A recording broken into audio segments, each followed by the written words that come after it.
ज्ञानाचं चिंतन करणारी माणसं वायाला जात नाहीत. तुम्हाला जर जगात नाव लौकिक पाहिजे असेल तर ज्ञान कमवा. उदाहरण देतो. गरीबाचं लेकरू होतं, 6 वर्षाचं होतं, शाळा शिकायचा अधिकार नव्हता. दलिताचं म्हणत होते लोक. नाव होतं भीमराव, नाव होतं बाबासाहेब. पहिलीत गेलं लेकरू, 6 वर्षाचं लेकरू आहे.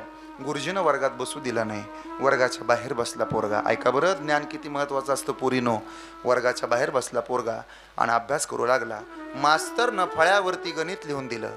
अख्ख्या वर्गातल्या पोरांचा हात नाही वर आला, पण वर्गाच्या बाहेर बसलेलं पोरगा हात वर करत होतं. सर, हो गुरुजी, मला येतंय, मला येतंय, येऊ का आतमध्ये?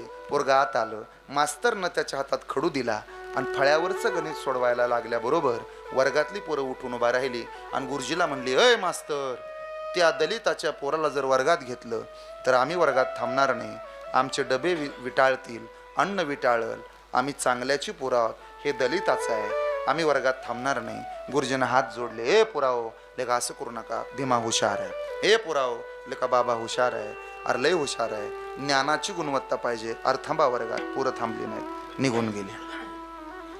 ज्या पोराला वर्गात प्रवेश नाही, ज्या पोरानं लाईटच्या खांबाखाली बसून अभ्यास केला, त्याच पोरानं भारताचं संविधान तयार केले हे विसरायचं.